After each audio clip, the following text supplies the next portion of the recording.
যে পর্যন্ত হাদি হত্যার বিচার না হবে ওই পর্যন্ত কোনো নির্বাচন হবে না। আমরা নির্বাচনের পক্ষে না, আমরা আগে হাদি হত্যার বিচার চাই। তারা দেশটাকে কোন দিকে নিয়ে যেতে চাচ্ছে?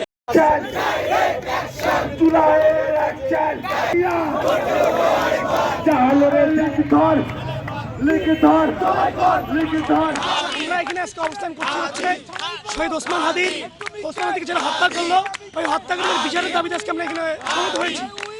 আসলে বর্তমানে আমরা সবাই যে স্লোগান দিচ্ছি সেটা হচ্ছে তুমি কে আমি কে হাদি হাদি। আমরা একটা স্লোগান দিচ্ছি দিল্লি না ঢাকা। আসলে আমরা এই স্লোগানের পক্ষে না, আমাদেরকে এই স্লোগান দিতে হচ্ছে ভারতের যে আধিপত্যবাদ, সেই আধিপত্যবাদের বিরুদ্ধে আমরা স্লোগান দিচ্ছি। আমরা কিন্তু ভারত যে দেশ, ওই দেশের বিপক্ষে না, আমরা তাদের যে আধিপত্যবাদ সেই আধিপত্যবাদের বিরুদ্ধে।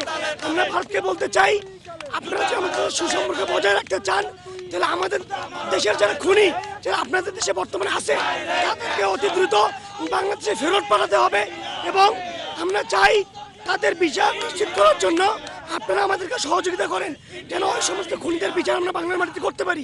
এই জন্য আজকে আমরা এখানে সমবেত হয়েছি।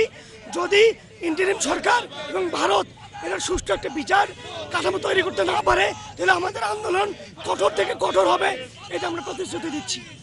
আমরা চাই, আমাদের হাদি ভাই ছিল একজন সাচ্চা ব্যক্তি।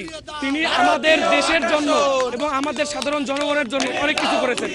আমরা সবকিছু জানি, সবকিছু দেখতেছি, কিন্তু প্রশাসন তারপরেও কোনো হস্তক্ষেপ করতেছে না কেন? এতদিন হয়ে যাচ্ছে তার হত্যা, কিন্তু প্রশাসন কোনো হস্তক্ষেপ করতেছে না। এবং প্রেস সচিব, উপদেষ্টার প্রেস সচিব, সে গত 24 তারিখে আপনার হচ্ছে আরজে কিবরিয়ার শোতে তিনি এসে বলতেছে আমাদেরকে বলে তো লাভ নাই, ডিবি পুলিশকে ধরেন, পুলিশ এসে ভালো উত্তর দিতে পারবে। আমাদের কাছ থেকে উত্তর চাইলে আমরা ভালো উত্তর দিতে পারবো না। উনি আসলে কি বোঝাতে চাচ্ছে? ওনারা কি অক্ষম? যদি তারা অক্ষম হয় তাহলে দেশটা আমরা তাদের হাতে তুলে দিয়ে কি লাভ হলো? জুলাইতে তাদের হাতে আমরা তুলে দিলাম বিশ্বাস করে। তারা যে এই যে এত শহীদের পায়ের উপরে রক্ত ভিজে তারা যে এই যে জমিটাতে বসে আছে, তাহলে তারা কি করতেছে আমাদের জন্য? তাহলে কে সেফ? আমরাও সেফ না, তারাও সেফ না, নাকি কি বুঝাতে যাচ্ছে? ক্লিয়ারলি এসে বলুক যে আমরা এই কারণে করতে পারতেছি না, এর জন্য করতে পারতেছি না। তারা ক্লিয়ারলি বলতে ভয় কি?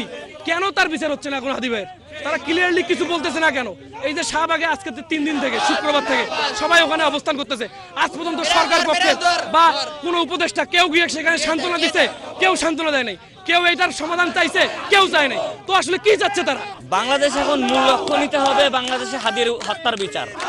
হাদির হত্যার বিচারটা সম্পূর্ণ প্রকাশ্যে হত্যা। আমরা এতজন সমাবেশ করেছি, আজকে আমরা সবাই একত্রিত হয়ে বসেছি, কিন্তু কেউ কে আমাদের নিরাপত্তা দিতে পারবে? এই প্রশাসনের কাছে আমরা কি বিশ্বাস আশা করি? আমরা যে এখান থেকে বের হব, বললাম হাদি হত্যার বিচারটা কেন হইতে পারছে ওরা চিনতেও পারে না। মুখে একটা হেলমেট, একটা মাস্ক পরলে এখন চিনতেই পারে না। আমাদের রংপুর শহরে কয়টা সিসিটিভি ফুটেজ আছে বা কয়টা সিসিটিভি ক্যামেরা আছে যে আমাদের প্রকাশ্যে বিচার হবে? আমি এখন থেকে বাসা যাওয়ার রাস্তার মুখে যে আমার উপরে কোনো হামলা হবে না তার কোনো গ্যারান্টি কেউ দিতে পারবে? বা এই প্রশাসন দিতে পারবে?